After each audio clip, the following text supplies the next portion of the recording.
faly miarahabantsika amin'ny anaran'ny Tompo na izay tonga eto na izay natokantrano. Ny fiadanan'ny Tompo aneo amintsika tsirairay avy. Anio alahady 17 Septambra 2024. Alahady 14 manaraka ny Trinité ary natokany FIB FJKM ho alahadin'ny sampanasa asa fitoriana filazantsara. Mbola mibanjina ny loha hevitra hoe miasà amin'ny fatahorana an'Andriamanitra isika. Ireo dekona sy loholona tompon'anjara dia ny sokajy mahatoky, ny mpitendry dia andriamatoa rasoa manana herilaina, ny ray aman-dreny mpitandrina randriana Soalain no mitondra ny afatr'Andriamanitra ho antsika. Ny liturjia amin'ny endriny 7 no hiderantsika sy hanompoantsika an'Andriamanitra amin'ity alahady maraina ity. Ho azy rehetra malala an'Andriamanitra sady voantso no masina. Ho aminareo anie ny fahasoavana sy ny fiadanana avy amin'Andriamanitra raintsika sy Jesosy Kristy tompontsika. Amen. Ry havana malala, andeha isika hidera sy hankalaza ary hanome voninahitra an'Andriamanitra. Aoka hitsangana ianareo. Hovakintsika ny salamo 7:30, ny 1 ka hatramin'ny 5, ary ny 7:70, ny 1 sy ny 7 ary ny 4 no ataontsika rehefa vita ny salamo. Salamo 7:30, 1 ka hatramin'ny 5. Iarahantsika mamaky izany amin'ny anaran'ny Tompo manao hoe: Miobio an Jehova ianareo ry olomaro, fa mendrika ataon'ny olo-mahitsy ny fiderana. Miderahan Jehova amin'ny lokanga, mankalaza azy amin'ny valitorofolo.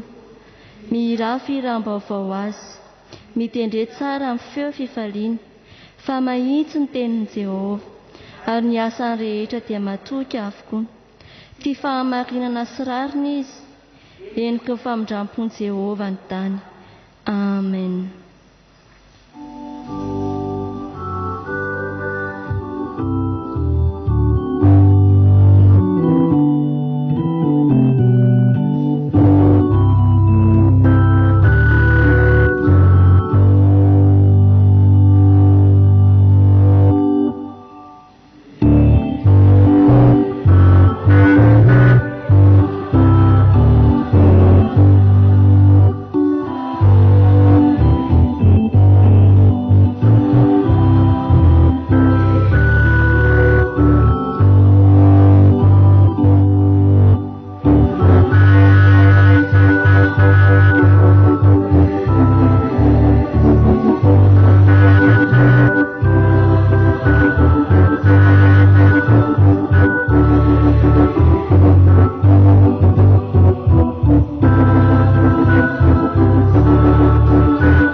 Iombina mivavaka isika.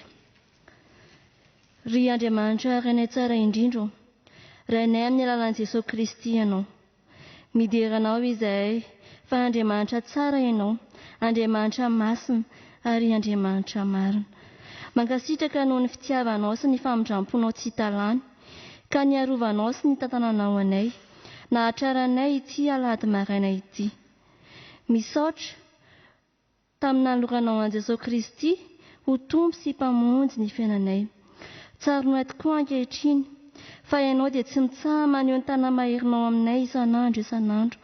Eny na dia mandalo fotoan-tsarotra samihafa aza ny fiainanay noho izao valana retina izao. Dia isaoranay ianao satria ny teninao milaza aminay manao hoe misaora amin'ny zavatra rehetra.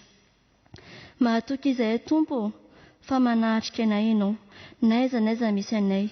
Araka ny teny fampanantenana hoe raha misy 2 na 3 mivory amin'ny anaranao dia eo afovoanay ianao. Tanterao ny fanatrianao sy ny fanamasinanao izao fanompoana izao amin'ny alalan'ny fanainao masina.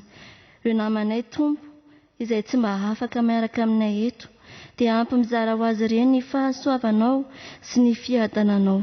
Dia amin'ny anaranao Jesosy Kristy Tompo, lohan'ny fiangonana, no anaovana izany vavaka izany. Amen. Petraka ny fiangonana. Tonga eo amin'ny fotoana ankalazana ny tenin'Andriamanitra isika ry havana.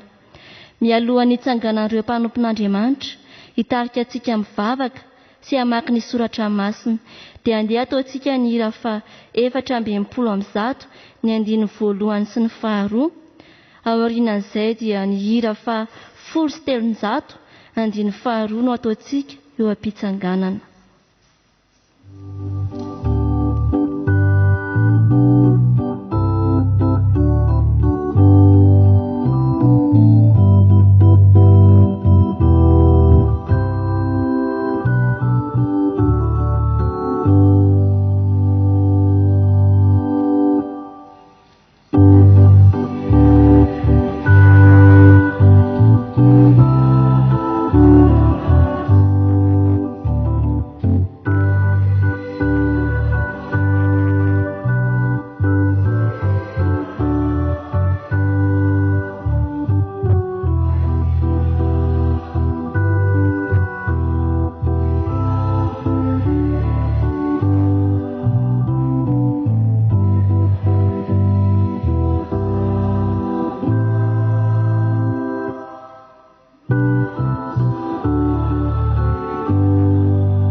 Iombina mivavaka isika Tompoko.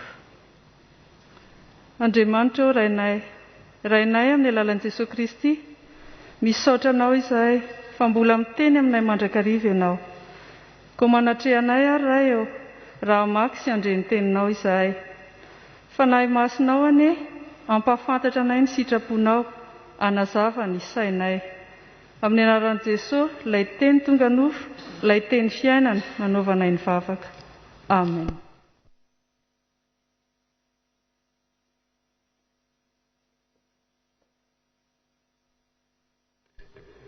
Ny teny izay hovakiana dia ao amin'ny Genesis 2:7, Genesis 2:7, 7:20 ka hatramin'ny faraka amin'ny 20. Rehefa hita dia raha namamaky amin'ny anaran'ny Tompo. Ary noho tamin'ny andro fahatelo dia hoy Josefa taminy, izao no ataovy dia ho velona ianareo, fa izao matahotra an'Andriamanitra. Raha olo-marina ry ianareo dia aoka ny anankiray aminareo mirahalahy avy no afatotra ao amin'ny tranomaizina ny toeranareo. ary mandehana ianareo hitondra vary noho ny mosary any amin'ny tranonareo.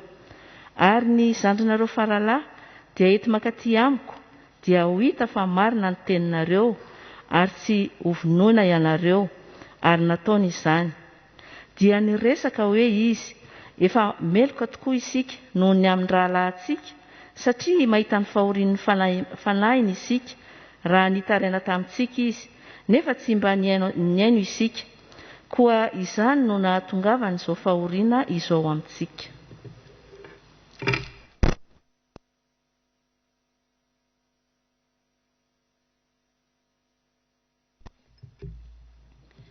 Matthieu 1:20, andininy 7:20 ka hatramin'ny 2:30.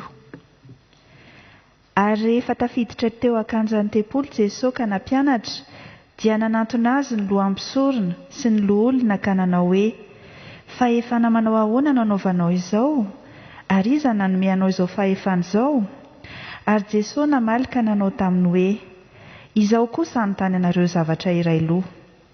Ary raha hovalianareo izany, izao kosa dia ilaza aminareo izay fahefana anaovako izany. Ny batisan'i Jaona, avy taiza moa izany? Avy tany an-danitra va? Sa avy tamin'ny olona? Ary izy ireo niarany saina ka nanao hoe, raha holazaintsika hoe mantsy avy tany an-danitra dia hovaliany hoe isika, ka nahoana ny tsy nino azy ianareo? Ary raha holazaintsika kosa hoe avy tamin'ny olona dia matahotra ny vahoaka isika, satria ataon'izy rehetra ho mpaminany Jaona.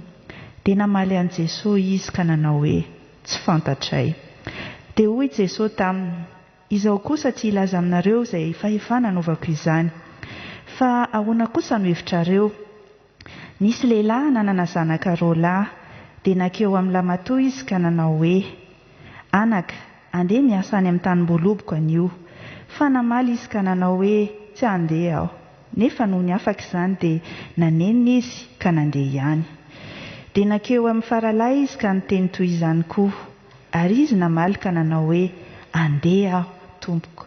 Kanjo tsy nandeha izy. Ka iza moa amin'izy mirahalahy no nanao ny sitrapon'ny rainy?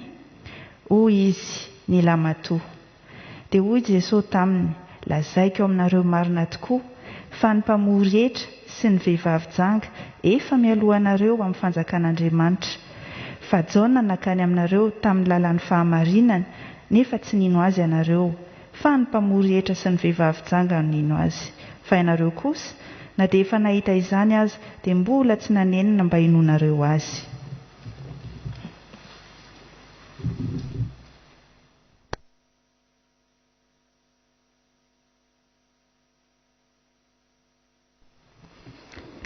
Ny epistily ho an'ny Filipianina, 2 andininy 12 ka hatramin'ny 18. Koa amin'izany ry malalako, tahaka nanekenareo mandrakariva, tsy fony teo aminareo ihany aho, fa ankehitriny dia bebe kokoa aza raha tsy eo miasà mitahotra sy niovotra ahatanteraka ny famonjenanareo. Fa Andriamanitra no miasa ao anatinareo, na ny fikasana na ny fanaovana ahatanteraka ny sitrapony. Ataovy ny zavatra rehetra amin'ny tsy fimomonomana sy ny tsy fisalasalana, mba tsy ho manatsiny sady tsy misy fitaka ianareo, dia zanak'Andriamanitra tsy manana didy eo amin'ny firenena meloka sy maditra, izay isehonareo tahaka ny fanazavana eo amin'izao tontolo izao. Mitana ny tenin'ny fiainana mba hisy ho reharehako amin'ny andron'i Kristy, ka tsy ho niazakazaka foana aho na ny sasatra foana. Eny, na dia hidina ho fanatitra hidina eo amin'ny fanatitra sy fisoroana ny finoanareo aza, dia faly ka miara-mifaly aminareo rehetra. Ary aoka izany no ampifaly anareo koa, ary miara-mifaly amiko. Amen. Ray masino, manamasinana amin'ny fahamarinana, teninao fahamarinana. Amen.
fanahy masina ry havako ilay efa nampahery ary nitarika ny apôstôly amin'ny asa fitohinan'ny filazantsara izany fanahy masina izany koa no amango ny fotsika rehetra na ianareo any amin'ny isa-tokantrano io izany na isika eto anivon'ny fiangonan'Andriamanitra amin'izao anio izao. Hiavaka kely amin'ny mahazatsika ry havana amin'ity anio ity satria fampianarana no ifampizarantsika sy fampaherezantsika.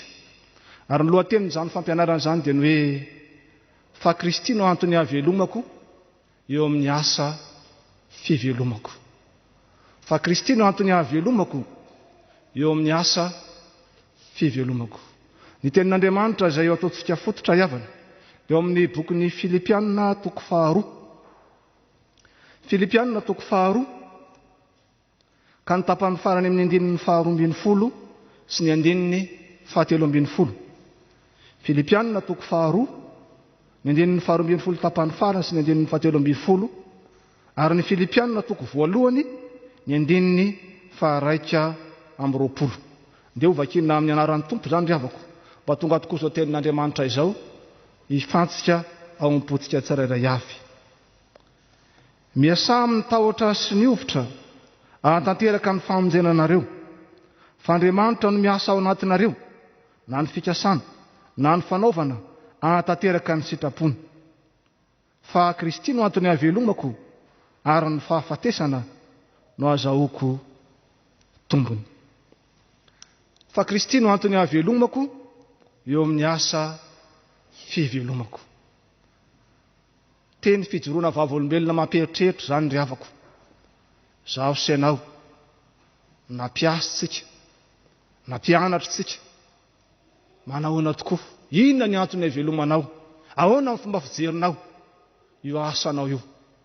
Fa azo mena lohateny mantsy izao tenin'Andriamanitra izao ny hoe ny mpino sy ny asa. Na ny asa fanomponan'Andriamanitra izany fa indrindrindrindra io asa fanaonao andavanandro io. Tsy ny asa any amin'ny birao ihany fa io asa ataonao ao-tokantrano io satria tena asa lehibe tokoa izany. Eto ry havana dia Paoly apôstôly no manoratra. Paoly apôstôly izay migadra ny aponja. Paoly apôstôly mifatotra fa tena seho amin'ny Paoly apôstôly fa ny tenin'Andriamanitra nefa tsy mba voafatotra. Paoly apôstôly mijaly sy farafahoriana ny aponja fa tena sehony nefa fa ilay tenin'Andriamanitra izay alefany dia mitondra fahafahana, mitondra fifaliana ary mitondra fampandrosoana. Azonao saritsaina ve ry havako izany hoe fonja tamin'izany fotoana izany amin'izao vaninandro antsika izao raha vao misy tsy mety kely ny aponja dia efa tsangana ny komity miaro ny zon'olombelona ary marina moa izany. Fa tsy azo ny saina eritreretana ry havana ny fonja tamin'izany fotoana izany fa tsy manaja ny zon'olombelona ary faran'izay mangidy sy farafahoriana rehefa tonga any amin'izany fonja izany ianao. Fa naty izany ary ny aretan'ny Paoly apôstôly ry havana noho ny fitohinan'ny filazantsara, noho ny fijoroany amin'ny fahamarinana sy Jesosy Kristy, na niatra ny mangidy ary izy niafatra izay nalefany kosa.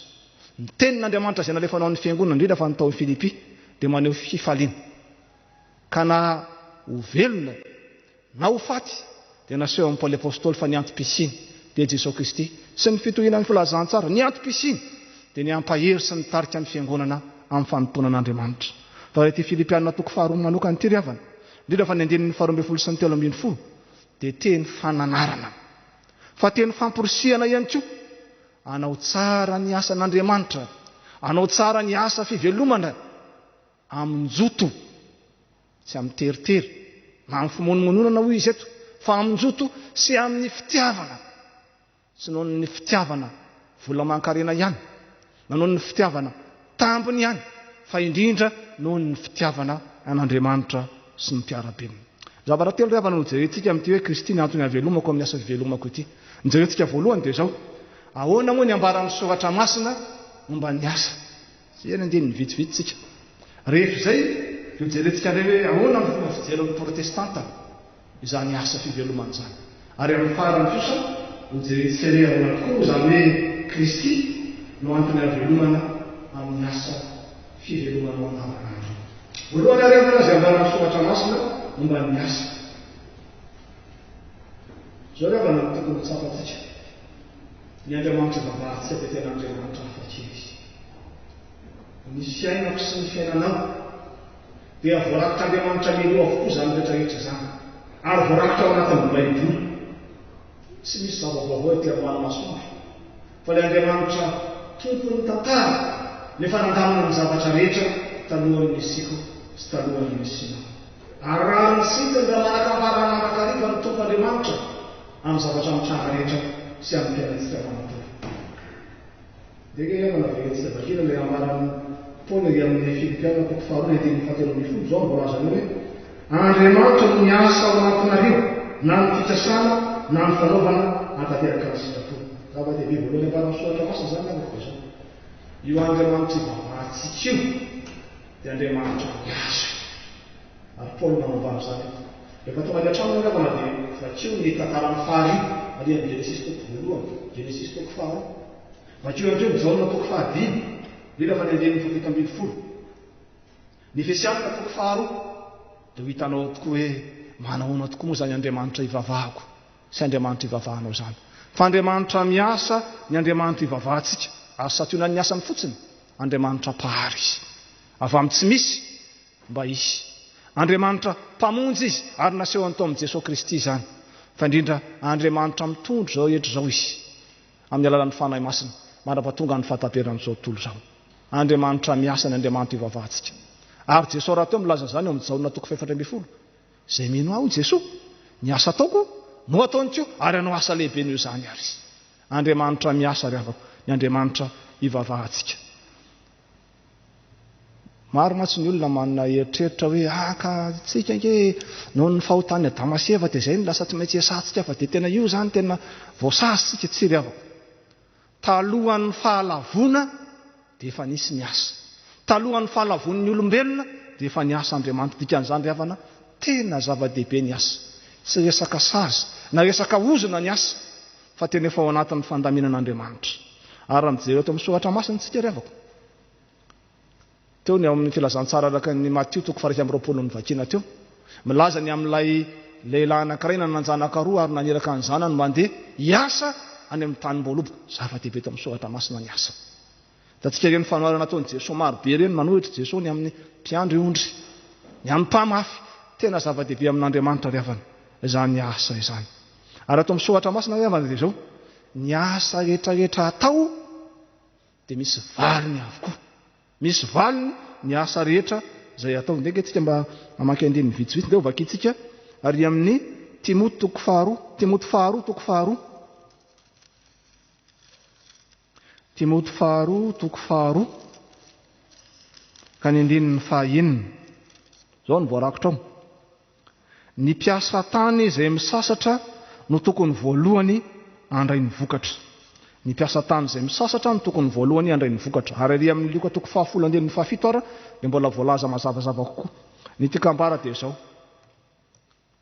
ny soratra masina dia manambara mazava tsara fa ny asa rehetra izay atao dia misy vokany raha manao asa tsara ianao dia mahazo vokatra tsara ary raha manao mifanohitra amin'izay ianao dia fampoizy ny vokatra izay ho azonao ao fa ny tena zava-dehibe koa nefa ry havako dia zao ambaran'ny soratra masina fa tsy hakasitrahan'Andriamanitra ny olona tsy miasa mety ho gaga angambany ianao hoe fa dia ahoana zany ka misy ange zao amin'izao confinement zao dia be ny orinasa mikatona dia ahoana zany ny asa ry havana tsy voaterany amin'ny orinasa ihany ny asa tsy voaterany amin'ny birao ihany fa izany no maha olon'Andriamanitra voarin'Andriamanitra anao no arian'Andriamanitra tahaka ny Damaseva ianao hiasa sy tandrina ny sa misy foana ny asa tian'Andriamanitra ho tanterahanao fa ny zava-dehibe tokony ho tsapanao dia zao hoe tsy zakan'Andriamanitra ary tsy hakasitrahan'Andriamanitra ny olona tsy miasa donc vakitsika ary amin'ny Tesalonianina faharoa Tesalonianina faharoa toko 1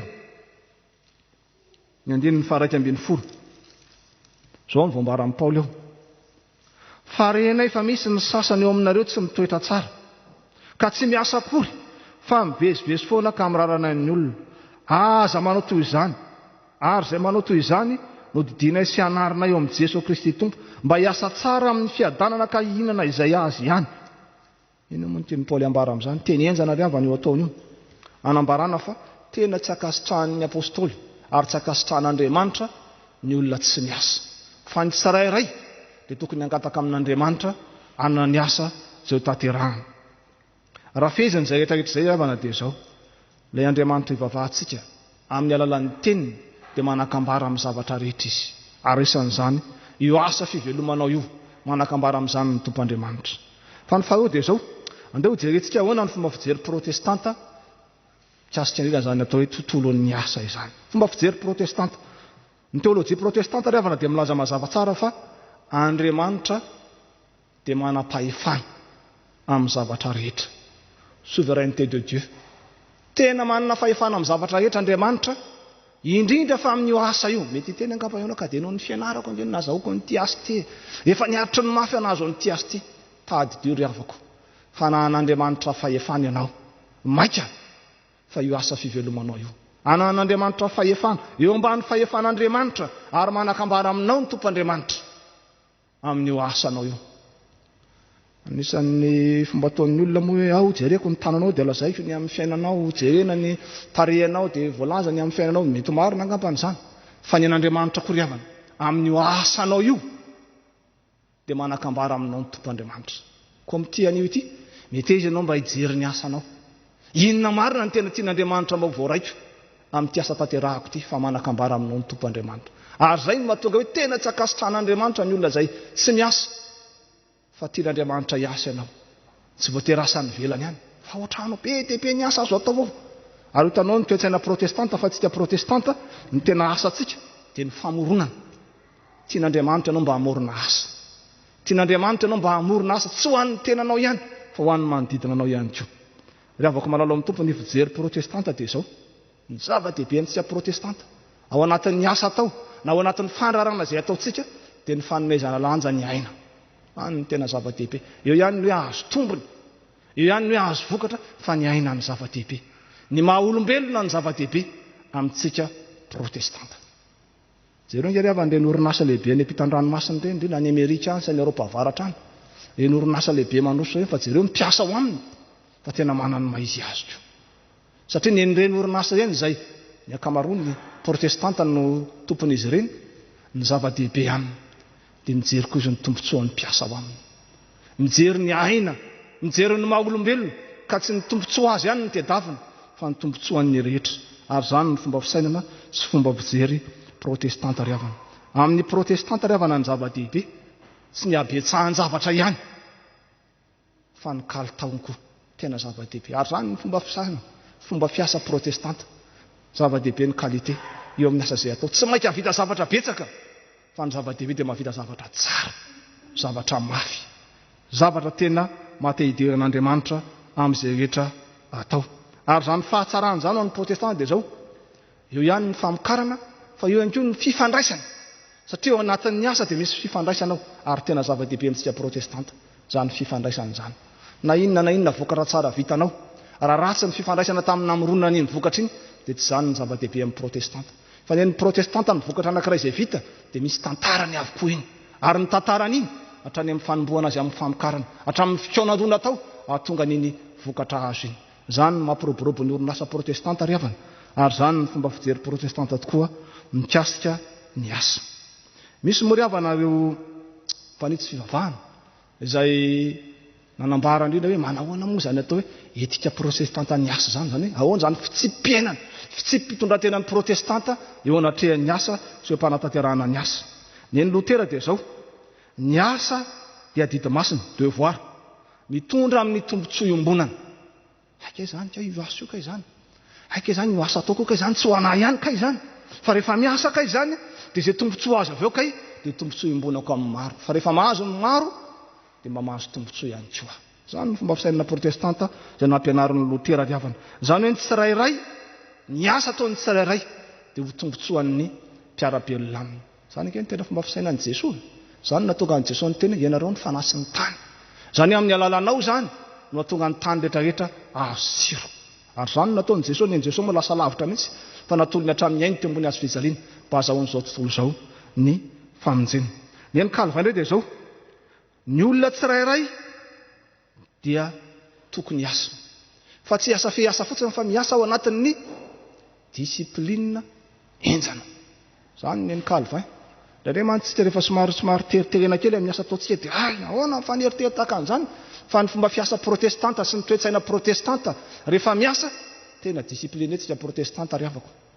ary zany natonga ny fanjakana ragaga mihitsy hoe tena nareo fiangonana protestanta amin'ilay fandaminana dia atao teo ary zao ame anara-pahasalamana zao fa tsisy dia nahitana olana mihitsy ny fiangonana protestanta riavana na dia atao misokatra alohan'ny fiangonana rehetra aritsika satria tsika tena mananja ny fandaminana mihitsy aty anatin'ny fiangonana rehefa fiainan'ny fiangonana hatramin'izay zany fandaminana zany ary zany efa nataon'i Jesosy Kristy nanorenan'ny fiangonana mbo fiangonan'ny fiadanana tokoa fa tsy ho fikotranana akory ka dia ny Calvin dia izay tena zava-dehibe aminy amin'izany fananana asa sy fiasana ao anatin'ny fitsipitondran-tena enjany zany manareo izay efa tany Suisse riavana dia mahita tokoa fa anisan'ny toerana izay be famantaranandro eny an-dalana tokoa any amin'izany firenena zany ny antony dia tsotra ihany firenena protestante Suisse ary tena zava-dehibe amin'ny protestante any Suisse zany atao hoe asa ka ajaina tsara mihitsy na ny ora na ny segondra tsy atao mihoatra tsy atao latsaka ary ajaina tsara mihitsy amin'ny atsipiriany zany satria tahaky asa lehibe amintsika ny tompo Andriamanitra ary ararotina avokoa ny fotoana rehetra mba azahoana mahantanteraka izany asa zany tena misy fifehezana entitra mihitsy zany ny fampianaran'ny Calvin riavana ary tsy vitan'izay hoe tsy fifehezana entitra fa ny asa rehetrarehetra izay ataonao io tsy dia tena mitovy loatra amin'ilay fomba fisainantsika amin'izao fotoana hoe ny asa an'io tadavina an'io ary hoe nohanina an'io tadavina an'io na nohanina an'io tadavina rahapitso sarotra ny fiainana moa ny dikan'izany fa ny fomba fisainan'ny Calvin kosa dia izao hoe amin'io asa ataonao io tsy tsizovanao ny an'io ihany io fa tokony hanana tahiry ianao zany ny fomba fisainana protestanta tsy hoe zany rehefa mahazo aho dia tonga dia avetrany dia lany laniko avetrany iny mahazo aho dia efa elan'ny jaliana fa tonga dia taperiko avetrany iny fa efa elan'ny jaliana tsy fomba fisainana protestanta zany fa ny protestanta dia izao ny asa rehetrarehetra izay ataony dia tsy maintsy manana tahiry izy hitsinjovan'ny fiainany hitsinjovan'ny fitorinan'ny filazantsara hitsinjovan'ny hafa indrindra ihany koa zany ny fomba fisainana protestanta zany dia tsy dia tena hoe dia après moi la dia lui za raga ny asa za tsy manana zany fa dia efa ny ataoko tsara dia efa laniko daholo ny fananako fa mandalo zao fiainana zao tsy riavako ny protestanta tsy masala amin'izany fa ny protestanta dia mitsinjo ny avy mandrakarivo ary tsy mitsinjo ny tenany ihany tsy mitsinjo ny taranany ihany fa mitsinjo ihany koa ny mpiarabelona aminy zany riavana ny fomba fisainantsika protestanta zava-dehibe ny fanaovana tahiry ao anatin'ny rehetrarehetra ary zany natonga ny Calvin mampirisika ny olona hiasa satria amin'ny alalan'io asa ataon'io Calvin no hitahian'Andriamanitra azy ny asa zany amin'ny protestanta dia sady fitahian'Andriamanitra fa ny asa ihany koa no isitrahanao ny fitahian'Andriamanitra tsy amin'ny asa ihany fa anisany isitrahanao zany fitahian'Andriamanitra mba tsapanao ve ravako zany ianao indraindray mifanjevo amin'ny patronao io ianao indraindray menimenina amin'ny fomba fiasanao io sy ny fomba fiasan'ny manodidina anao io ianao menimenina amin'ny fahaserana amin'ny sehetry ny asa io tsaronao ve zany hoe fitahian'Andriamanitra ke mataonao manana asa io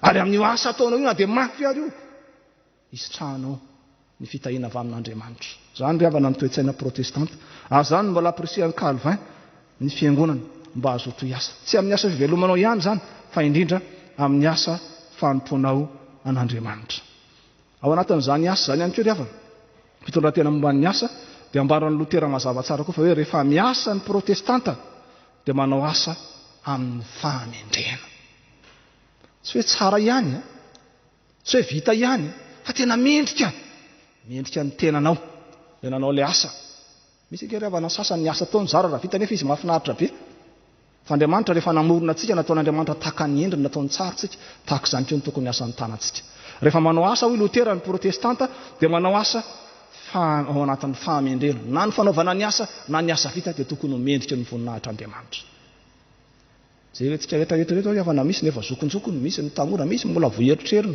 misy ny miasa misy ny mianatra samy mba manojeritodika ny asany sy ny fianarany anahoana tokoa ny asanao le asa zara raha vita ve le 30 andro fanjava raiky ve mba mendrika ny voninahitr'Andriamanitra mba mendrika anao ve sy ny fianakaviana ve le asa nataonao mbola tsy tara riavan'izao an'io zao tsaro fa kristianina zao sy ianao protestantsika aoka tsy anarana salorana fotsiny zany fa tena mba iainantsika sy hivelomantsika fa Kristy no antoko ny fahavelomako amin'ny asa fivelomako ndeha riavana manao asa mendrika ny voninahitr'Andriamanitra tokoa tsika ary mbola fotoana zao azahoantsika manarina amin'izany araka ny efa nambarantsika teo riavana ny asa dia tsy sazy akory ny asa dia tsy vokatry ny fahalavona akory fa ny asa dia ao anatin'ny faharian'Andriamanitra ny tontolo n'izao tontolo zao ary mba ao anatiny ianao zany hoe rehefa miasa ianao zany dia miditra eo amin'ny tontolon'Andriamanitra rehefa miasa ianao zany dia miditra ao anatin'ny programan'Andriamanitra ka namafy ary io asa ataonao io na misy manahirana ary amin'io asa ataonao io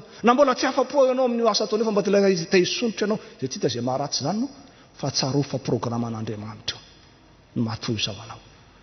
Marina fa teo ny ezaka nataon'ny ray aman-dreny ty zanako ty ampianariko mba ho lasa salam'izao na ianao koa dia mba nieritreritra zara nga rehefa ohatrao dia mba hanao ohatran'izao nefa rehefa tonga amin'ny tontolo ny asa ianao zavatra hafa nataonao. Tsarovy ry havako fa io asa io antson'Andriamanitra io vocation ny asa tsy ny mampitandrina ihany ny vocation fa ny asa rehetrarehetra dia antson'Andriamanitra avokoa ho an'ny tsirairay ary misy antony avokoa. Hitantsika any amin'ny fizarana fahatelo moa zany inona moa ny andrasan'Andriamanitra ao anatin'io asa io fa amin'ny zavatra rehetrarehetra ny protestanta dia manao asa ampahamendrena. Calvin raha moa dia mbola manamafy mihitsy ny protestanta tsy vitan'izay manao asa mendrika fa manao asa ary tsy mijanona miasa mandrakariva. Aika izany tsy vitany amin'ny toeram-piasana ihitsy ny asa fa aika izany hatrany hatrany dia mbola miasa saika ny fomanatanterahana ny asa no mety miova. Ndraindray mantsisiaravana mieritreritra any any amin'ny birao ihany miasa fa ao trano ange tena asa be ao tsika lehilahy afaka manontany ny vaditsika manahoana tokoa moa zany ny asa atao trano ato fa enjana any ao anontaniony ankizy fa be asa ao ary zany no etson'Andriamanitra atsika mba hatsiaro fa tsy ny asa any amin'ny birao ihany akory na ny asa ny ivelany ihany akory na ny asa be karama ihany akory sy be voninahitra natao hoe asa fa be dia be ny asa etson'Andriamanitra anao fa ny fidiranao anatin'ireny asa ireny fanaovanao tsara n'ireny asa ireny dia fasaoranao an'Andriamanitra sy fanomezanao voninahitra an'Andriamanitra. Raha nanaraka tsara ianao ry havako ilay toriteny tamin'ny heriny dia anisan'ny voalaza teo aza manahaka ny adala. Aza manahaka ny adala amin'ny asa ataonao rehetra dia isaoran'Andriamanitra zany. Amin'ny asa rehetra izay ataonao rehetra sy mivokatra ny asa azonao rehetra dia hijery vavolombelon'ny tompo zany ary mba hijery mpiarabelona aminao ihany koa. Zany no atao hoe kristianina protestanta miasa. Ambaran'ny Calvin mazava tsara moa zany fa tsy vitan'izay hoe manao asa tsara manao asa mafy fa manao asa ho voninahitra Andriamanitra. Zany ny tena zava-dehibe. Matoa ianao miasa dia te hanome voninahitra an'Andriamanitra ianao zany. Mety somary manahirana ihany eo ampiasananao ao na ny tanjon'ilay fiasananao mety tsy dia tena mifanaraka loatra amin'ny foto-kevitra kristianina. Mety misy zavatra manahirana amin'ny mpiara-miasa ao kanefa ny zava-dehibe dia izao hoe matoa ianao no men'Andriamanitra n'io asa io dia amin'ny alalan'io asa io misy asa andrasan'Andriamanitra aminao. Amin'ny alalan'io asa io mahaiza misaotra an'Andriamanitra sy manome voninahitra an'Andriamanitra. Fa anisan'ny tena alan'Andriamanitra ary sakasitrahan'Andriamanitra izany hoe milaza fa mpino milaza fa kristianina kanefa midonanam-pony. Fa lazan'ny Calvin azy moa dia hoe parazita mihitsy. Tena tsy akasitrahan'Andriamanitra zany parazita zany. Inona moa ny parazita fa ny parasy moa zany izay tsy miasa tsy mifofotra fa dia mitsetsitra ny atsembohan'ny hafa. Ny protestanta tsy mba tahaka an'izany fa ny kristianina protestanta dia miezaka mandrakariva amin'izay nitahian'Andriamanitra azy hiasa sy hanome voninahitra an'Andriamanitra ao anatin'izany. Hiditra ny tapany fahatelo farany tsika ry havana dia ny amin'ny ahoana tokoa moa zany hoe Kristy eo amin'ny fiveloman'ny mpino zany. Ahoana zany Kristy eo amin'ny asa fanompon'ny mpino zany. Paoly apôstôly moa dia nilaza hoe fa Kristy no antony ahavelomako ary ny fahafatesana no azahoako tombony. Ina moa ny tiany lazaina amin'izany? Tiany lazaina amin'izany dia izao hoe ny antom-pisian'ny Paoly apôstôly ary tiany mba ho antom-pisiantsika mpino rehetra dia no an'i Jesosy Kristy sy ny fitorianan'ny filazantsara. Ary zany natao azo sanganeny tsy hitantsony izay fideny ho velona ve izy fa raha velona izy dia torin'ny filazantsara. Ho faty ve izy raha ho faty izy dia eo akaikin'i Jesosy tompo. Raha hoy ngamba ianao niara nga dia aloha tonga dia ilay velona fa io mahafinaritra tsy dia hoe voatero ratsy akory zany. Fa ny Paoly apôstôly tena sanganeny izy satria tsy hitantsony izay fidiny satria samy tsara daholo. Fa raha velona hoy Paoly apôstôly dia izay nolazaina aty amin'ity toko faharoa hoe miasà amin'ny tahotra sy ovitra ho famonjena. Tena zava-dehibe tokoa ry havana amin'ny Paoly apôstôly izany hoe ny fahatsiarovanao feo amin'ny asa rehetra izay ataonao dia mitodika any amin'i Jesosy Kristy ianao. Amin'ny vokatry ny asa rehetra izay ataonao dia mitodika any amin'i Jesosy Kristy ianao. Maro ny ry havana ny olona no tonga amin'ny famoiza-po noho ny asa mandrara. Marina fa mafy zany tsy mananasa zany fa ndraindray koa ny olona mananasa sahirana ka zany mahatonga azy manatona ireny mpitsabo maro samihafa ireny mba mila fampahirezana mila fanohanana fa mafy ny zavatra mitranga. Eto Paoly apôstôly havana dia manome ohatra sady mampahery hoe raha tianao tokoa Kristy ho tena omba ny asa fivelomanao dia mitodia aminy. Ataovy ny ivony ny asanao Jesosy Kristy. Ataovy ivony fianaranao Jesosy Kristy. Ka mianatra ianao miasa ianao ho an'i Jesosy Kristy ary mivokatry ny asanao dia mbola hoentinao manome voninahitra an'i Jesosy Kristy. Ny kristianina protestanta izay mahatsiaro fa Kristy no antony fahavelomany eo amin'ny asa fivelomana andriavana dia zao ny asa rehetrarehetra izay ataony dia ety ny anoavana an'Andriamanitra.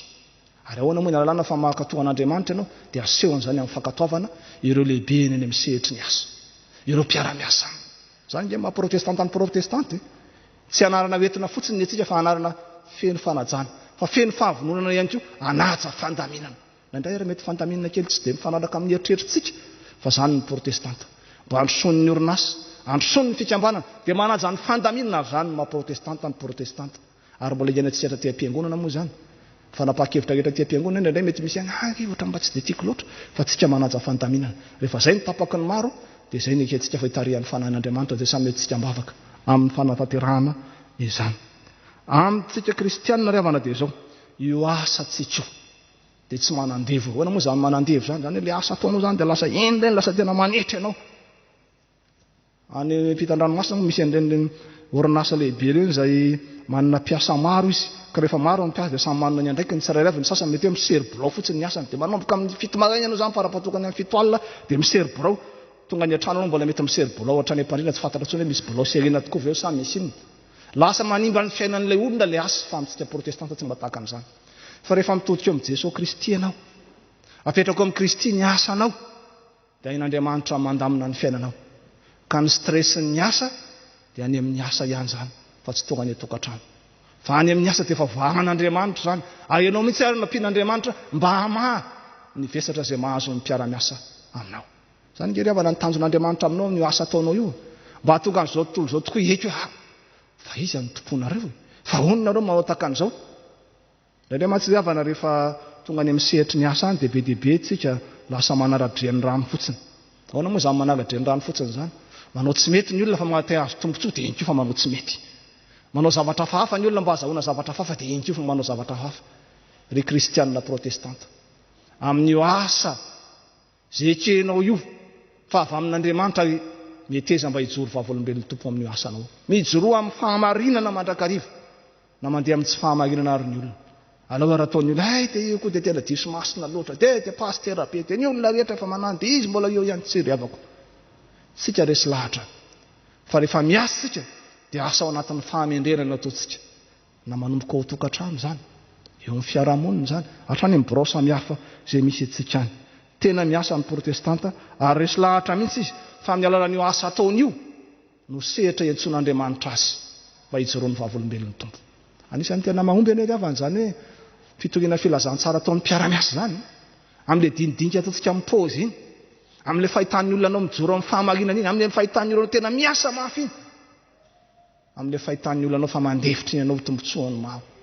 Zany ny tena fitorinan'ny filazantsara andrasan'Andriamanitra amintsika. Ka rehefa mitentsika Kristy no antony avelomako amin'ny asa fivelomako dia amin'ny zavatra rehetra izay ataonao dia eritrereto foana raha Kristy zao no mitoerako, inona no nataony? Na tena kristianina ianao fa tsy piraty dia tokony hanao an'izay ianao. Ary zany andrasan'Andriamanitra amintsika riavana any amin'ny tontolon'ny asa misy antsika rehetrarehetra any mba hijoro vavolombelon'i Jesosy. Eo ihany ny hoe miasa ho tombotsoan'ny ankonako tsara, miasa mba hisy fitsorovana koa ny mpiara-belona sy ny mpianakavy, miasa mba hoentina manao ny asan'Andriamanitra ty anivon'ny fiangonana. Anio raha teo zao dia aladin'ny AFF anio, asa fitorinan'ny filazantsara. Zany ny tena asan'ny fiangonana ary zany ny tena rasan'Andriamanitra antsika pino hiara-metana amin'Andriamanitra amin'izany asa zany. Dia mila mitsinjo an'izany tsy rehetrarehetra riavana. Fa na dia mitsinjo an'izany rehetrarehetra zany koa dia tsy adio tsara fa sehatra hitorinan'ny filazantsara ny asa ataonao. Ndraindray tsy riavana mitoraka voninkazo an'izareo fiangonana rahavavy katolika. Zareo katolika tena mahavita be mihitsy izy amin'ny fitorinan'ny filazantsara, ny fanohanana andromopera, fanaovana sekoly sy ny sisa sy ny sisa. Marina zany. Fa ny adinitsika riavana dia zao ny kristianina katolika indrindra fa ireo izay notahin'ny tompo manokana tamin'ny fotoan'andro dia tena mahafoy tokoa an'izany fiangonana izany. Rehefa mandroso fahalehibiazana ry zareo rehefa lehibebe iny manana trano anankidimy izy, ny trano iray atolony ny fiangonana. Zany nataon'izao matoa izy manam-bola manana zavatra azo atao tahaka an'izao satria izy tena mahafoy ho an'ny asan'Andriamanitra. Resy lahatra izy fa io asa ataony io dia nitahin'Andriamanitra azy dia atolona an'Andriamanitra sy hitorinan'ny filazantsara'Andriamanitra zany. Riavako malala amin'ny tompo, samy manana ny any am-paosiny ny tsirairay avy, samy manana ny amin'ny compte ny any amin'ny banky ny tsirairay avy fa ny zava-dehibe dia zao amin'ny alalan'io asanao ataovy tsara ny asanao. Amin'io asa ataonao dia io ny nitahin'Andriamanitra anao. Fa amin'io asa ataonao io dia miandry anao koa ny tompo Andriamanitra. mba hitohinao ny filazantsara mba hisy tahiro ataonao mampandrosoana ny asan'Andriamanitra ny tompo ny mahalala izay nomeny ianao ny mahalala izay nomeny tompo anao fa ny zava-dehibe dia zao mahasambatra kokoa ny manome noho ny mandray ka nasarotra ary avako ny fiainana mandia fotoa tsarotra zao tontolo zao tsaro fa matoanao mbola mananasa dia mbola mitahanao Andriamanitra ary amin'io asa ataonao io na ao tokantrano ny amin'ny fiarahamonina io na ny amin'ny orinasa misy ianao io amin'io no iantsoan'Andriamanitra anao mba hijoro vavolombelony mba hitoro ny filazantsara aneo ny fahatsaran'Andriamanitra na amin'ny fifandraisana amin'ny mpiara-miasa zany na amin'ny fanaovana asa mendrika zany fa indrindra amin'ny fanajana fitsipifehezana entitra mba nehoana ny voninahitr'Andriamanitra dia mahereza mandrakariva riavana fa maty ny finoana raha tsy misy asa tena zava-dehibe amintsika ampino zany asa zany ka amin'izao sisy izao dia ho tsaroantsika mandrakariva fa Kristy no antony ahavelomako na amin'ny asa fivelomako zany fa amin'ny fiainana manontolo dia n'Andriamanitra anie ny voninahitra fa ny fanahy kosa amintsika rehetra ka amin'izay rehetra tanterahantsika indrindra fa amin'ny asa fivelomana sy ny fanompoana an'Andriamanitra dia ho ataontsika tsara zany tsy ho an'ny tenantsika ihany tsy ho an'ny hafa ihany fa mba ho voninahitr'Andriamanitra sy ho fampandrosoana ny asan'Andriamanitra amen.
Ry havana malala izay nambara tao anatin'ny hafatra izay no sitrapon'Andriamanitra tia ny iainantsika sy hivelomantsika tsy misy natanteraka izany isika andeha hifona sy hibebaka aminy ka hiaiky ny fahotantsika eo anatrehany anaraka ao am-pontsika izao tonom-bavaka izao hivavaka isika.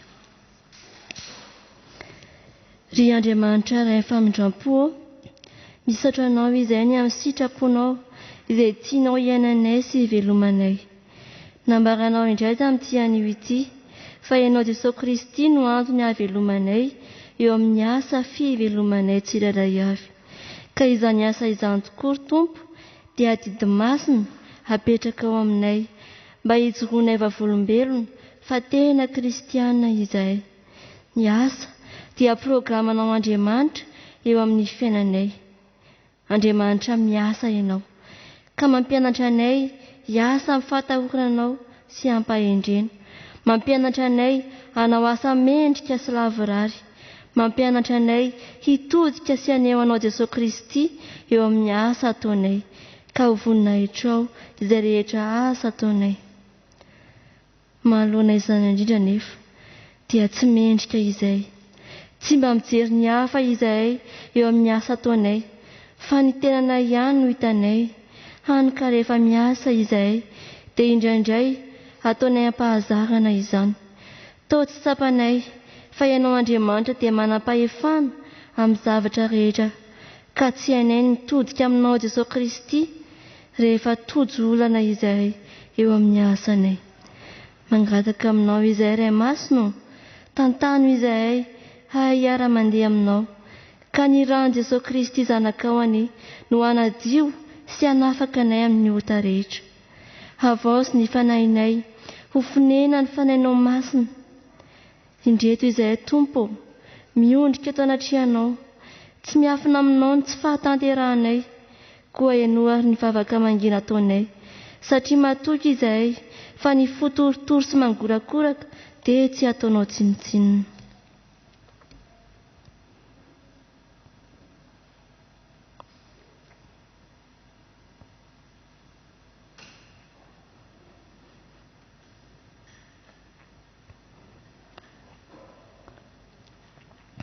Ry Jesosy Tompo mpamonjy anay io, eno ny vavakay, mangataka aminao re izahay, raisy ny tananay hanao ny sitraponao, raisy ny fonay anjakao, raisy ny vavanay ho mpilaza ny hafatrao, raisy ny masonay ho maso mpitiavanao, ary raisy ny sofinay ho mpiaino ny hafatrao. Anao manontolo izay ry Jesosy, ka vonjeo fa tsy mahavonjy tena. Tehirizy eo ampelantananao fa tsy misy maharombaka ny eo an-tananao. Mitalao aminao ry izahay, diovy amin'ny rano Jesosy Kristy izahay, ary mangataka famelana ny amin'ny fahotana vitanay. Vonina izahay hanao ny asanay ho mendrika sy ho lavorary, ka voninahitrao ihany izany rehetra izany. Ny fitiavan'i Jesosy Kristy zanakao mpamonjy no angatahinay izany vavaka izany. Amen. Ataontsika ny rafa 700, ny 1 sy ny 3.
Ry havana malala, ny Andriamantsika dia Andriamanitra fitiavana. Koa ho anao izay mibebaka marina tokoa, mitsangana, raisy ny famelan-kely ka omeny Tompo anao. Hoy ny Tompo, raha hiverina ianao, dia ho raisiko indray, ka dia hitsangana eo anatriako ianao. Ary raha manavaka ny zavatsoa, hiala amin'ny zavapoana ianao, dia ho solom-bavako. Anantona anao indray ireny, fa tsy ianao no anantona azy. Ary ataoko mandavarahina mirona ao amin'ity firenena ity ianao.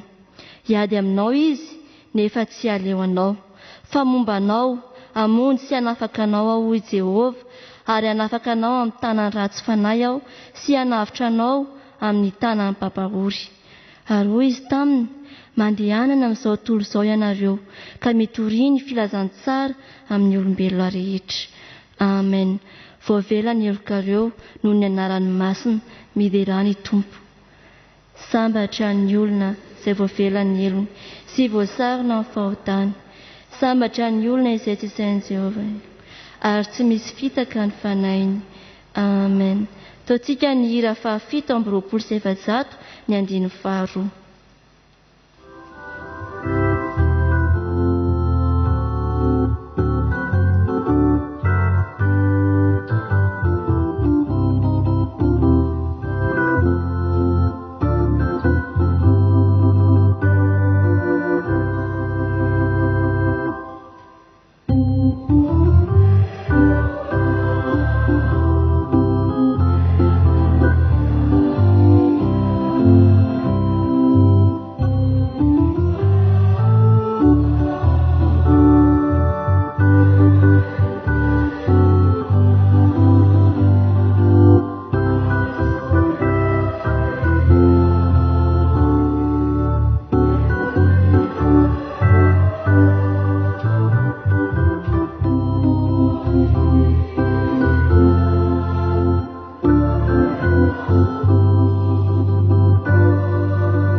Riavana malala, andeha raha antsika manao izao ny fanekempinoana laharana 2.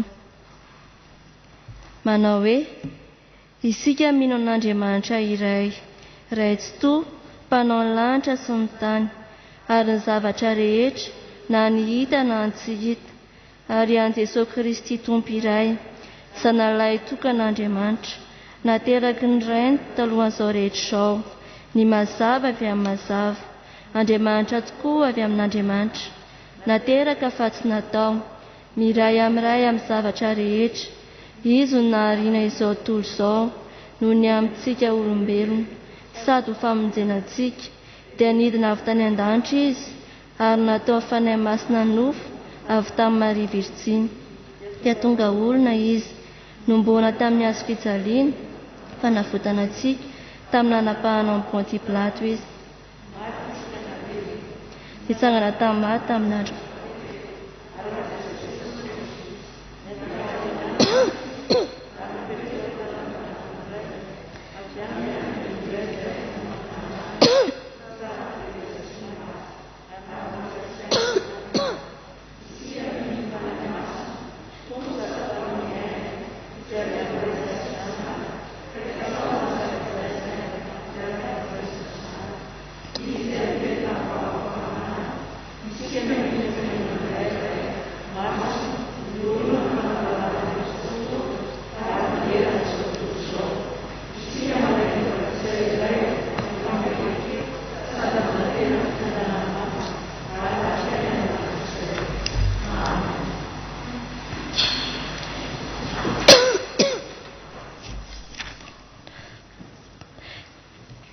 Iroso amin'ny vavaka fangatahana isika riavana. Vavaka isika. Ry Andriamanitra Ray masina sy tsara indrindra, misaotra anao izay efa afaka mivavaka aminao. Misaotra indrindra tamin'ny hafatra ny teninao. Tsara ny tokoa fa Andriamanitra be fitiavana ianao. Mahita ny fiainanay tsirairay avy reto ary tsy mamelanay ho irery. Ka mbola maminay hatrany ny miankina aminao. Satria tsy mahay manao na inona izahay raha misaraka aminao. Tompo, ankinay aminao ny fiainanay manontolo, ny asa fiveloman'ny tsirairay, ny fianarany ankizy, ny fiainan-tokantrano tsirairay, fa indrindra omeo anay ny hery, tanjaka ary fahasalamana. Apetraka aminao izay fanahiana sy tebiteby rehetra ty anatinay.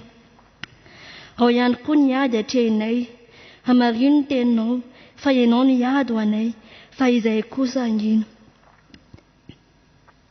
Rasan-tanana Tompo ny fiainanay, fa zanakao izahay, asan-tananao dia didinao ny mombanay, ny fiainanay manontolo. Ankehitriny dia mivavaka manokana izahay ho an'ny fiangonanao. Apetraka eo ampelantananao ny asa rehetra mbola miandry izao fiangonana izao. An'olotsaina sy ampahery ireo mpiangonana ianao. Ka io ny asa amin'ny fiangonana, fa indrindra ny asa fitoriana filazantsara eto amin'izao fiangonana izao. Ka io ny ray aman-dreny mpitandrina sy ny ankohonana. Jereo ny fiangonanao amin'ireo fivoriana izay ho tanterahina, dia ny synode lehibe izany. Ta io ny filohan'ny FJKM sy ireo mpiandraikitra foibe. Ta io ireo mpanantanteraka tarihin'ny sekretera jeneraly. Ta io ireo tonisy tale rehetra, ireo bron sampana asa rehetra. Ta io ireo président synodal rehetra, ny fitandremana rehetra, ny mpitandrina rehetra, ary ny vahoaka kristianina tsirairay avy. Tompo mivavaka izay ho an'ny firenenay, ireo mpitondra sy ny vahoaka malagasy rehetra, manoloana izao valana aretina izao. Maro tokoa ny fiantraikan'izany eo amin'ny fiainana andavanandro. Fa ny angatainay, tao misanandro ny olona rehetra, tena hifikitra aminao, hanana fahatokinanao Andriamanitra. Tahaka nampitsaranao ny tafidrivotra ary Jesosy, no angatainay ampitsaranao ny fiparitan'izao valana aretina izao. Rehefa ianao no miasa, dia inonay fa tsy misy mahasakana izany. Tompo, ampianaro ny vahoaka malagasy hifankatia. Ta io ireo mpitsabo rehetra, ianao Andriamanitra no andidy ny anjerinao, ka hiaro azy ireny tsirairay avy. Ampitombo mandrakariva aty anatinay ny finoana sy fanantenana eo amin'ny fanarananao. Mivavaka izahay ho areo namanay izay ao anatin'ny tsy fahasalamana. Tompo, hainao ny zavatra rehetra, ary ianao dia tsy miova omaly, anio ary mandrakizay. Sotrano ireo olona izay ao anatin'ny fangirifiriana sy ny fanaintainana, tendreny loharano araitina rehetra. Mivavaka izahay ho areo mandalo ady sarotra, ireo manana olana, ireo tsy manana asa, ireo very asa. Jereo amin'ny indrafonao izy ireny, aza velanao irery. Maro ny zavatra tiany angatahina aminao, fa ny azonay antoka dia tianay ianao, mijery anay ary mikarakara anay. Koa enoy ary ny etaetaponay izay tiana entina aminao, fa ny teninao milaza hoe raha miray amika ianareo ka mitoetra ao anatinareo ny teniko, dia angatao izay tianareo na inona fa ho azonareo izany. Mivavamangina ary havana, dia angatao amin'ny tompo izay tianao.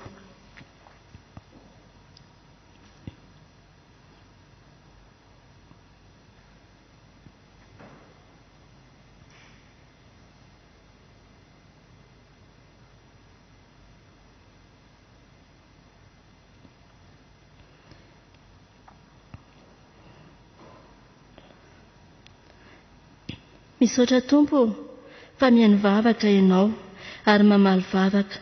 Misaotra fa ianao dia mahalala ny hevitra heverana ho anay, dia hevitra tonga fiadanana fa tsy loza. Ny vavakay Tompo dia afarana anay amin'ilay vavaka nampianarinao manao hoe Rainay izay ny an-danitra, ho amasina ny eny anaranao, ho tonga ny eny fanjakanao, atao any eny sitraponao, ety atantary ny eny an-danitra, meo anay ny anina saza ho anay, ary mamela ny elokay, tahaka namelanay izay meloka taminay, ary aza mitondra anay amin'ny fakapanahy, fa manafahanay amin'ny ratsy, hanao ny fanjakana sy ny hery, ary ny voninahitra mandrakizay. Amen. Maty ny finoana ary havana raha tsy misy asa, koa tonga eo amin'ny fotoana izay andrenesana ny raharahan'ny fiangonana isika izao, koa angatahina ampitiavana ny tompona anjara anambara izany.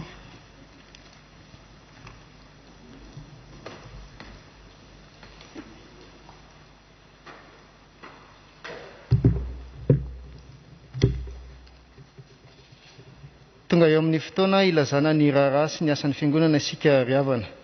Hoy ny tenin'ny soratra masina, aza manahy na inona fa aoka ny fivavahana sy ny fifonana, mba amin'ny fisaorana no entinareo manambara ny fangatahanareo amin'Andriamanitra amin'ny zavatra rehetra. Filipianina 4:9. Aorian'ny famakiana ny taratasy izay voaray dia ny ray aman-dreny mpitandrina no anohy sy hamarana ny raharaha. Taratasy avy amin'ny fikambanan'ny dekona sy loolona synodam-paritany Antananarivo Atsinanana. Noho ny tsy fahavitan'ny fiangonana ny adidy kitapo fiombonana ara-potoana dia maro amin'ireo ray aman-dreny mpitandrina no tsy mandray intsony ny fivelomana isam-bolana ao amin'ny synodam-paritany. Ko manoloana izany toe-javatra izany dia manao izao taratasy fangatahana fanohanana izao izahay ho an'ny fikambanan'ny dekona sy loolona isam-pitandremana mba anentana antsika rehetra handray anjara amin'ny fanohanana azy ireo ara-bola na ara-tsakafo. Ny fanomezana ataontsika dia azo aterina mivantana eny amin'ny FJKM Betela Sud Ambohipo ny sabotsy 24 Septambra 2024 manomboka amin'ny 10 maraina ka hatramin'ny 2 ora tolakandro fa eny no andraisan'ireo tompon'andraikitra izany. Taratasy avy amin'ny trano famoaham-boky antso FJKM. Tonga tokoa ry ray aman-dreny sy mpianatra ny fotoana izay tsy maintsy iverenana amin'ny fianarana sy ny fiainana andavanandro, ka mampafantatra anareo izahay fa efa niomana sy vonona amin'ny fandraisana anareo izahay eto amin'ny librairie antso FJKM ho fampitaovana ny zanantsika hiatrika ny fidiran'ny mpianatra. Ny andindinin'izany dia azontsika raisina ao amin'ny fandraharana. Taratasy avy amin'ny fifoazan'ny mpianatry ny tompo miray amin'ny FFPM WB Soatanana. Ampahafantarina isika fa ny fankalazana ny isan-keritaona WB Soatanana miray amin'ny FFPM fanao any Soatanana isandra fianaratsoa ny 13 ka hatramin'ny 24 Septambra dia tsy isy noho ny antony iaraha-malala manerana ny firenena. Mampafantatra ny be sy ny maro kosa nefa fa alefa amin'ny onjam-peon'ny radio teny fiainana FM 91.2 ny toriteny lahateny ary fampianarana rehetra hoentin'ireo mpitondra fivavahana pastora mpitandrina avy amin'ny FJKM sy ny FLM.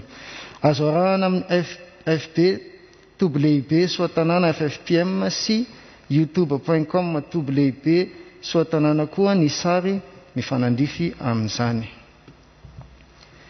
Taratasy fanentanana avy amin'ny komite fifandraisan-tanana. Koa mifandraisa ianareo tahaka ny nandraisan'ny Kristy ianareo koa ho voninahitran'Andriamanitra. Romanina 15:7. Misaotra ny tompo isika noho ny fitondrany antsika mianakavy nandritra fitantanany nandritra ny valanaretina iny. Mbola atsoiny sy irahany isika hanao ny asany, koa dia indreto manohy izany amin'ny finoana sy fitiavana.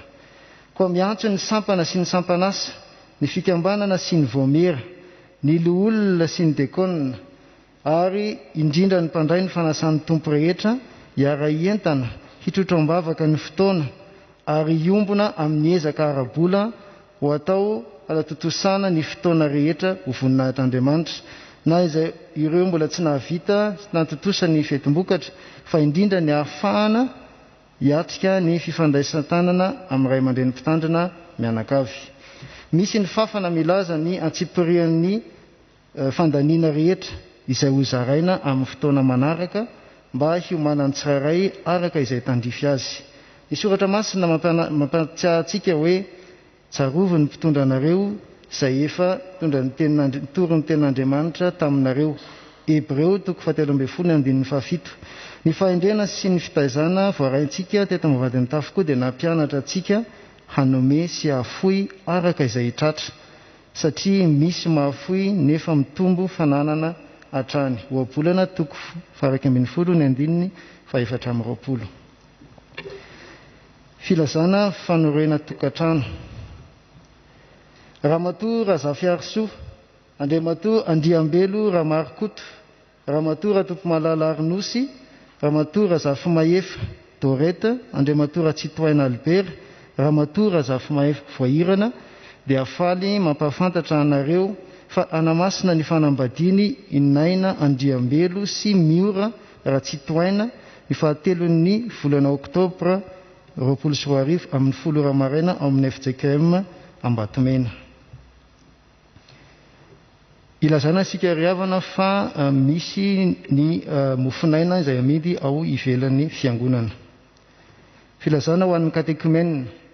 ilazana ny katekimena fa miverina manohy ny fianarana izy ireo ny alahady fa 20 septambra 20 amin'ny 8 ora maraina ao amin'ny efitrano lehibe ny akany Ralbert Daniel. Filazana manjo. Isaoranay Andriamanitra nanome anay ny mpanompony Andriamanatsilavy 7 nandritra ny 7 taona ka nantsoy ny ody any amin'ny ny 12 Jolay 20 hoy ny vadiny Razafindrambo Miray Felinina ny zanany, anisan'izany Andriamanatsilavy Zina Mampionina sy Silvana Artina ny zafikeliny, ny ray tapo aminy, ny ray tapo amin'ny vadiny, ny havany ary ny fianakaviana iray manontolo. Ny nofo mangatsiaka dia efa voapetraka amin'ny pasan-drazany eny Anosy-Vola ny 17 Jolay 2020. Ny famangin'ny fiangonana dia ho tanterahana amin'ny fotoana mahamety azy. Amin'ny finoana sy fanantenana fitsanganan'ny tena maty no ampandrenesanay anareo fa ny ava-malalanay Razafindraibe Bruno Nirina dia natsony ray ody any amin'ny ny alakamisy 10 septambra 2020 hoy ny vadiny, ny rafozany, ny zanany, ny ray tapo aminy, anisan'izany Razafindraibe Jacques Nirina sy Beby ary ny zanany, ny ray tapo amin'ny vadiny ary ny fianakaviana manontolo. Ny nofony dia efa voapetraka eny amin'ny fahasan-drazany eny Ambohy Mifangitra ny sabotsy 20 septambra 2020. Ny fianakaviana dia nametraka fararakitra ho fampandrosoana ny asan'ny fiangonana. Ny famangina dia atao amin'ny fotoana mahamety azy. Toy izany ihany koa ny fianakaviana Clara Naivson Noël dia namela fararakitra ho fampandrosoana hatrany ny asan'Andriamanitra. Dia toy izay ireo raharahany fiangonana ho an'Andriamanitra rery ny voninahitra.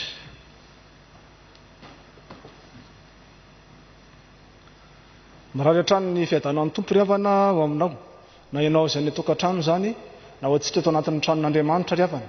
Fa na dia teo tokoa raha ny zava-manahirana izay mianjady tamintsika sy mbola mianjady amintsika ankehitriny. Dia isaorantsika n'Andriamanitra satria notahiny manokana isika tafahoana soamantsara tao tranon'Andriamanitra amin'izao anio izao. Ka ny haim-pana azy rehetra nomeny tompo antsika, ny fanefen'ny tompo ny finoantsika ao anatin'izao confinement izao.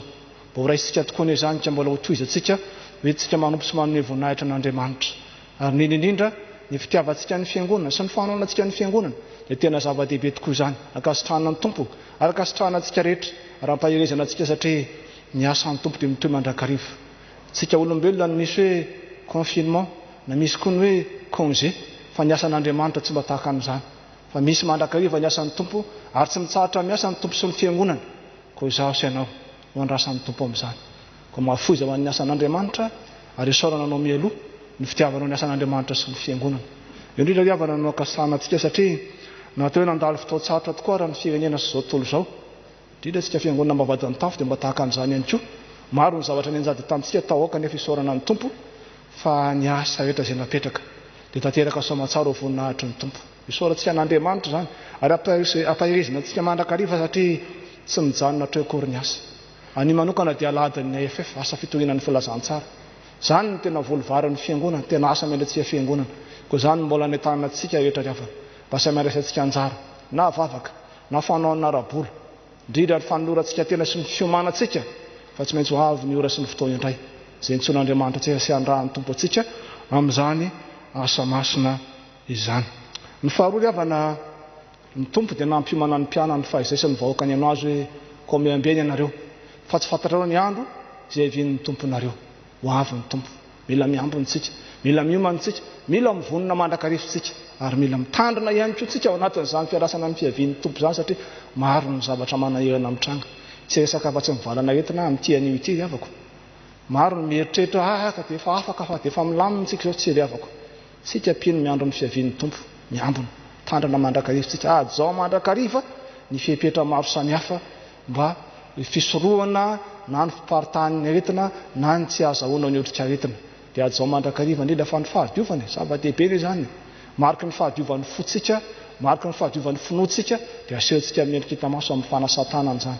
Ka na ho avy ary ny fotoana nanantony aritava itony, ny aritavan'ny miala fa ny fanajantsika ny fahasalama fipetraram-pahasalamana ny fahadiovana dia toy izay tsika mandrakariva tsy amin'ny fahadiovana hita maso ihany fa hatramin'ny fahadiovan'ny saina amam-panahy indrindra fampifampona an'Andriamanitra dia mbola mifampahery-tsika ry havako mifampivavaka tsika ary mifanentana ihany koa fa zava-dehibe ny fiarahantsika amin'ny vavaka salama izao manao izay ny tokantrano any tsy diso anjara akory ianao amin'ny fitahin'Andriamanitra fa dia manasa anao ihany koa amin'ny fotoana izay mahamety azy tongava miara-mivavaka takan'izao tsika fa hafa loatra ny fiombonana takan'izao fa Jesosy tompo ny fanolaza fa raha misy rona telo mivory amin'ny anarako dia eo fovoany aho miaraka amintsika ny tompo tia ny tompo mba hiaraka tsika rehetra amin'ireny asa maro samihafa izay nambara tamintsika teo reny dia ny fanahin'Andriamanitra ny ombantsika azahoantsika manatanteraka izany rehetra ry havana misy mpanompon'Andriamanitra izay nahazo rakim-pahasoavana manatantera rakim-pahasoavana noho ny fitahin'Andriamanitra azy ireo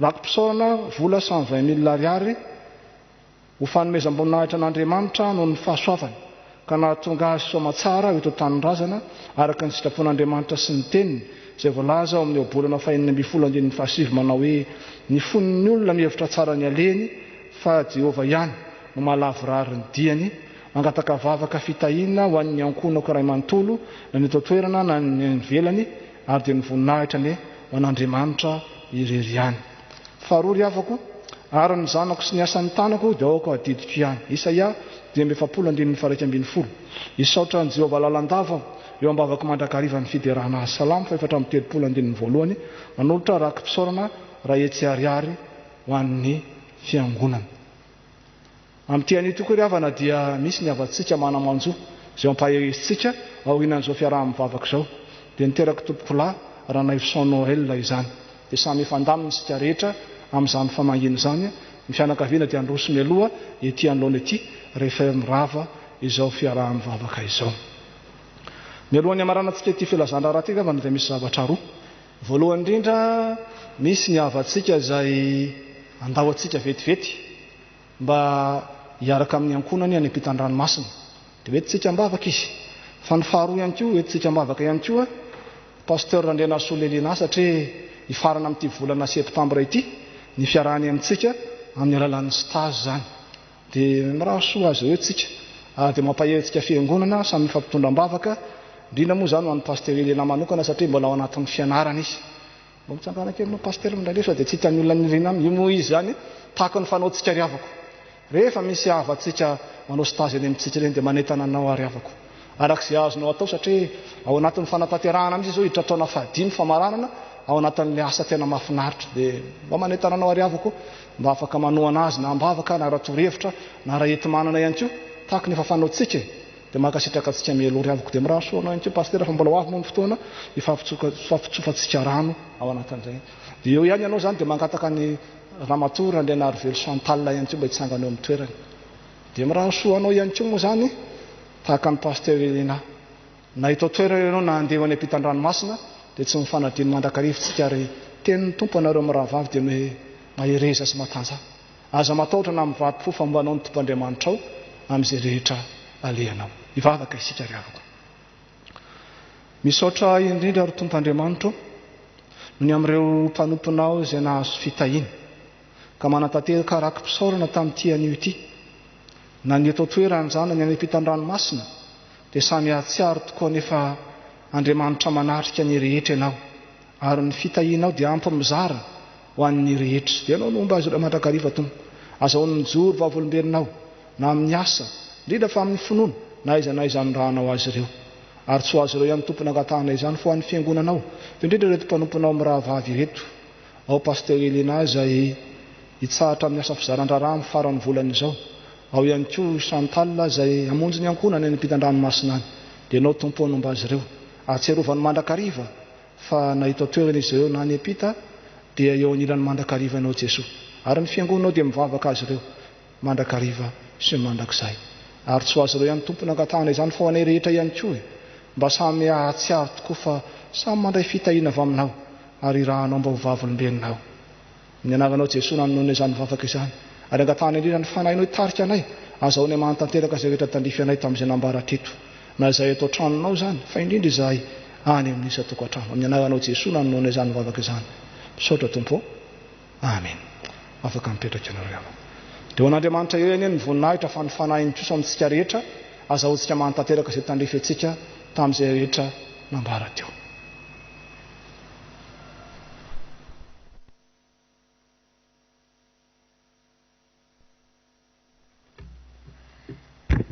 Anavao ny fanoloran-tena ho an'Andriamanitra isika izao amin'ny alalan'ny rakitra.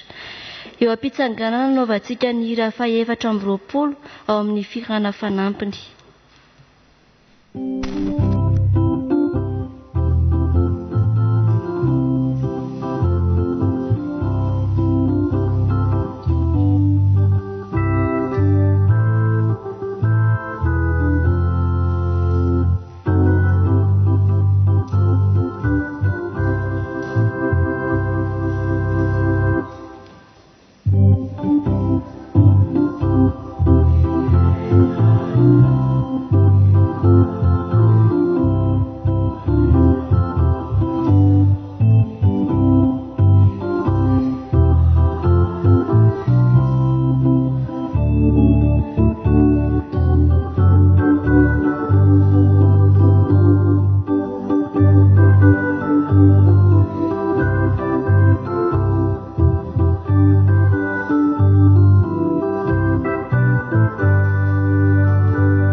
Ho fahalorana ny rakitra dia ho redontsika eo am-pitsanganana ny hira fa 3:700 ary farana amin'ny amin'ny izany.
Isaorantsika Andriamanitra fa tanteraka soamantsara ny fanompoana tamin'ity anio ity, ankasitrahana ihany koa isika rehetra ny fanotrona teto.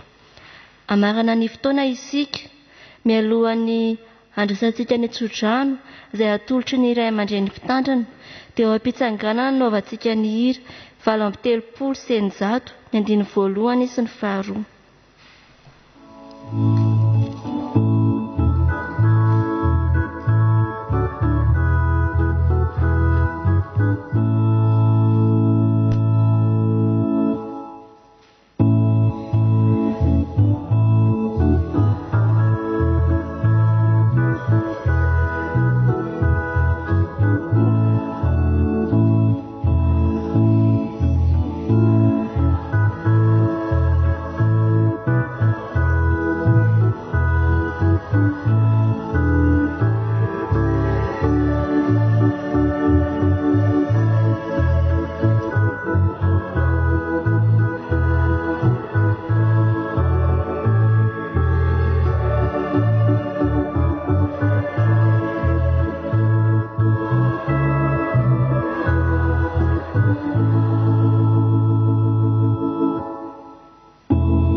raisanao ry avako nitsodrano zay atolotra amin'ny anaran'ny tompo Jesosy manao hoe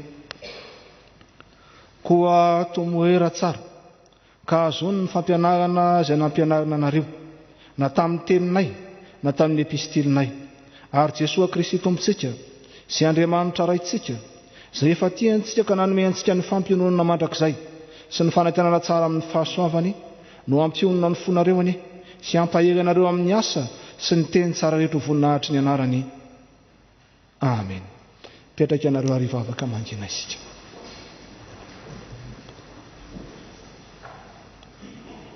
Ho an'Andriamanitra irerianany ny voninahitra amin'ny anaran'ny Ray sy ny Zanaka ary ny fanahy masina. Amen.